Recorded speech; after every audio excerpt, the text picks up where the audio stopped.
Leveling up in high school. How do we do that? Hi, my name is Coralie, and you're watching The Classy Consultant. Welcome back if you've been on the channel before, or if you're a subscriber, and just welcome if you're new. It's nice to see you.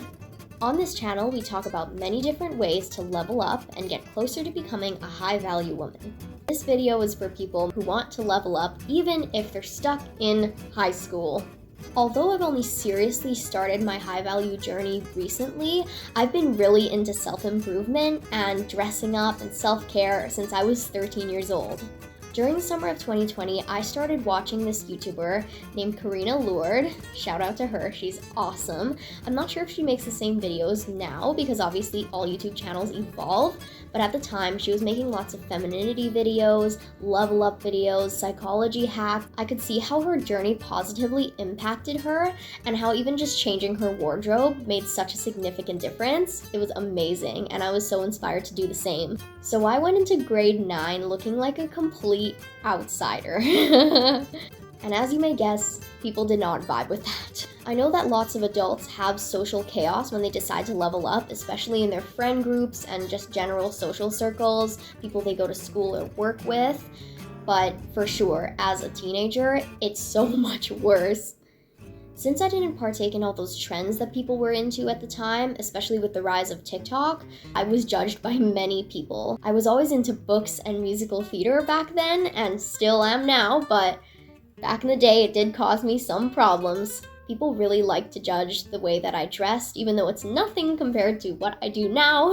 And I can say that yes, this will happen to you, especially if you are that age 14, 15-ish. People will definitely have comments and things to say. People still say things about me now, but now I've chosen to ignore them. At one point, you need to get used to being called ma'am in public because that's happened to me. I still don't know how to feel about it. You may get weird looks from people in the hallways at school. Just recently, I got some comments from boys at my school saying, "Why do you dress like that?" And it's a common theme around there. Sometimes people treat you like glass. Not like you're fragile, but let's say somebody bumps you on the bus, instead of just being like, "Oh, I'm sorry, excuse me," they'll go, "Oh my gosh, I'm so sorry." It can be a bit of a shock, especially as a younger person when you're embracing a new lifestyle, because those changes happen immediately right after. So here I am giving you some tips for surviving the Hunger Games. High school. I cannot say this enough. Not only is being unbothered part of leveling up and part of becoming a high-value woman, if you constantly care about what other people think of you and take that personally, it's going to be so much harder for you on your journey. It's good to embrace those habits of letting go and minding your own business from a young age. I don't know where I'd be right now if I still cared about everything that people thought of me. There's a difference between being aware of people's perceptions of you versus wanting to change it so bad and caring about it so much that it's impeding your success. When somebody talks badly about you, it's actually a reflection of themselves. Your self-esteem has nothing to do with their self-esteem. Remember that. Some people have nothing better to do than leave negative comments on your social media or actually in person to your face. If you're just minding your own business and you haven't instigated anything, that's because those people are threatened by you. They're either jealous, they're scared, they don't know why you're doing what you're doing, they can't be like you, so they're angry. Some people think that you're better than them, which is not necessarily true. Humility is so important during this time in your high-value journey because it reassures other people that you're not there to hurt them, you don't want to harm them.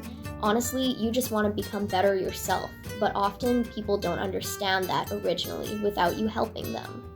Overall, if you're minding your own business and people still keep coming at you, that's a them problem, not a you problem. Instead of responding to hate or showing frustration, just walk away. Like that one girl from that video. Walk away! When I say this, I don't mean you constantly need to be perfect or get straight A's. It just means that you should try your best and work hard. I know that everybody has a different skill set and there are certain classes that you won't like. And I know this, trust me. If you feel like a class is boring or easy or useless, you might actually be learning something else than what it intends you to learn.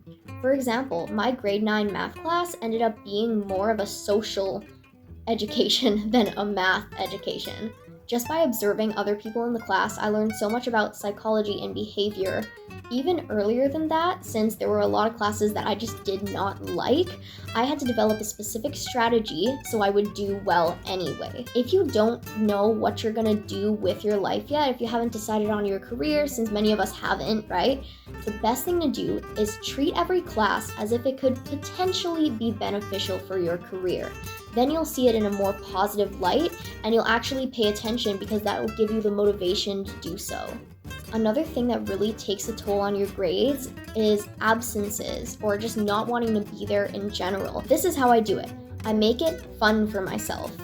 Make sure to put on fun music, pack yourself a good lunch, make yourself some breakfast. Have those cool pens that people are using right now to do their notes, those colorful pens. Another thing that's a huge motivator is clubs. I cannot stress the importance of this because on Monday morning, I don't feel like going to school, but I go because guess what I have? Musical theater. If you can associate school with things you like to do, especially even if you just pass a poster of something in the hallway that's associated with your club, it can really help you. Whenever I see musical theater announcements on the TVs or musical theater posters on the walls, I get so happy and it really motivates me to go to my next class. Plus, clubs get you credits, so you can take less boring classes in the future, and you can just take more electives and do what you want. I'm in grade 12 right now, and I'm taking so many electives, and that's only because I chose to take so many out-of-school classes or clubs in the past, and now I have way more than enough credits to do that. You meet new people with the same interests as you really get some more experience in the field that you want to go into if you know that already and it has to do with that. You learn so much from seeing different dynamics and being around different kinds of people. I know that people talk about this a lot, and I know people say, yeah, it's really important because you become just like your friends, but they're being serious. It's true. I've been in different friend groups over the years, and I can see myself change just by who I'm hanging around, and it's a really big factor in your own social transformation, mental health, physical health sometimes too. Not saying that you can't hang around people with different lifestyles than yours, but if they're doing things that are really unhealthy and getting you to do those same things as well, do not hang out with them. People who constantly attract drama towards them are the worst kinds of friends, because if you're friends with them, that drama is going to come to you too.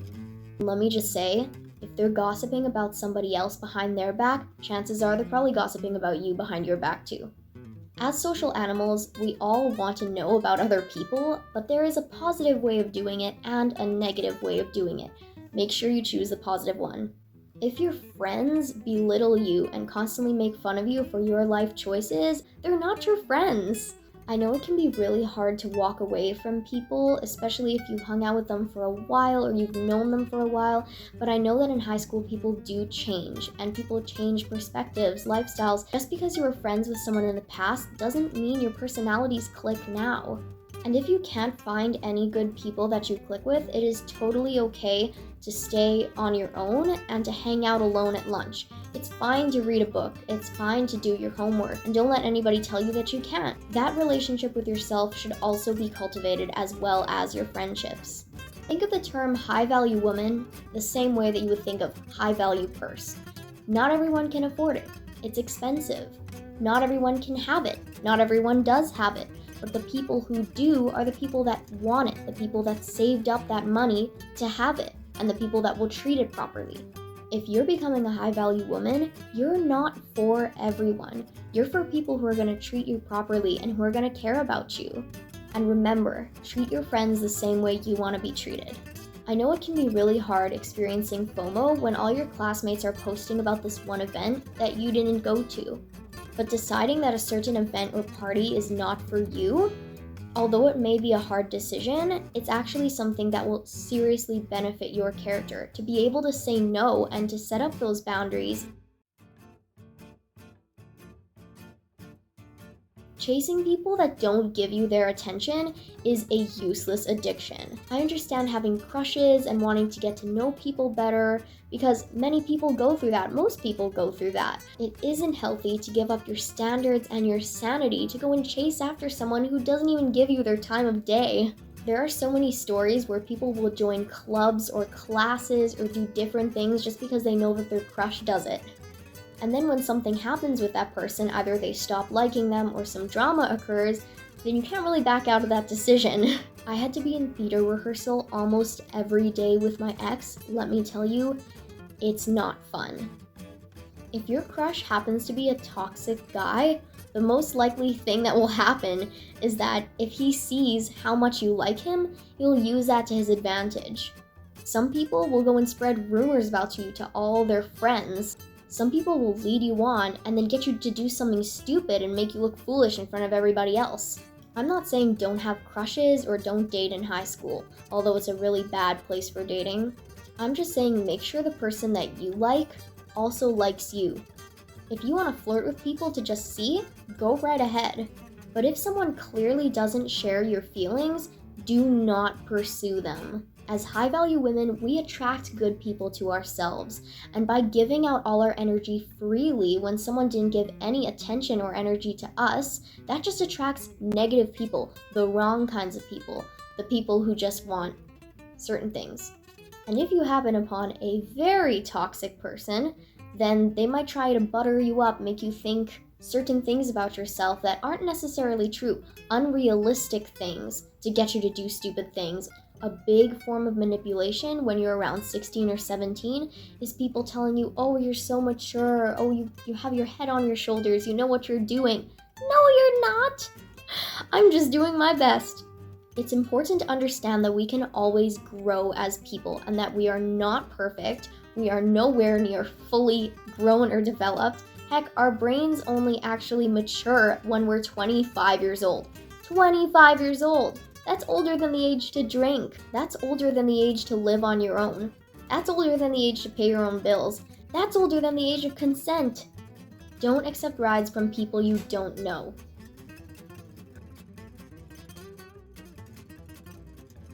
Everyone is constantly talking about each other. Behind their back, to their face, on social media. People you won't know will try to follow you on social media. Like people you've seen at school but you don't actually know, and for some reason they want to know about your life.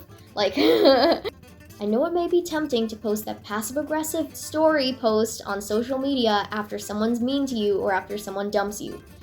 But don't do it. I understand if it's your private story and you only have a couple people on there, sure. But if you're posting all of your problems for the whole world to see, it's eventually gonna get back to you. People screenshot a lot. People screenshot group chats. I know, shout out to the people in the group chats I'm in.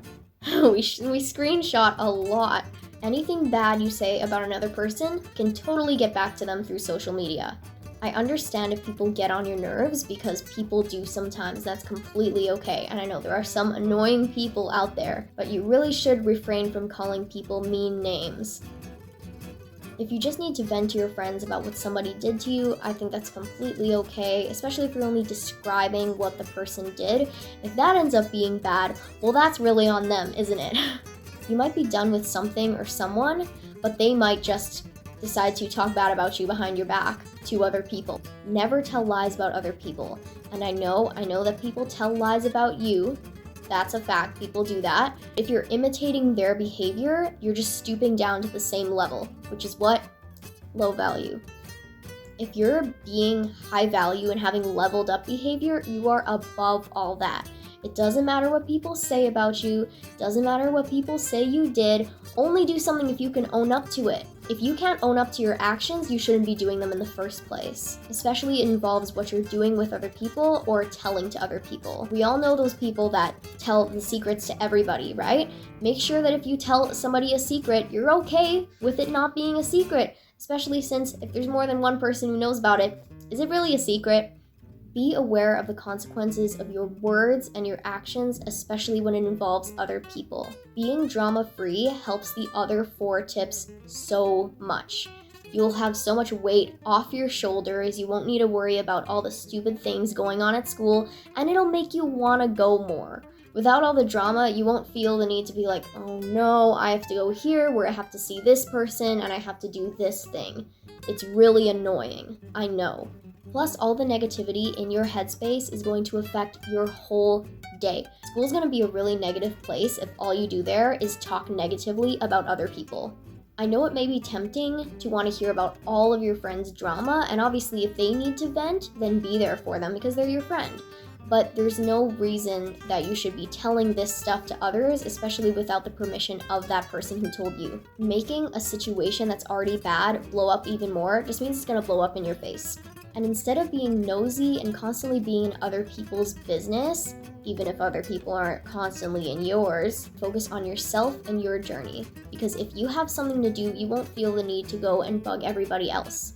Because that's what those people do. They start drama because they're bored and they have nothing better to do. To be honest, that's kind of sad. In my life, I personally want theater drama, not the other kind of drama. With all that said, I know it can be really hard to navigate high school because of all these different kinds of people that are constantly in your space that you have to spend every day with. I know that classes are hard and teachers can be tough, but with the right mindset, you can hopefully get through it successfully. Even if you have nothing that speaks for you at the end, the thing that does speak for you is coming out a very different person at the end of high school than when you first started, even at the end of a school year. Even though it can be filled with pain and problems, that means that you're growing and changing, and that's what's really important.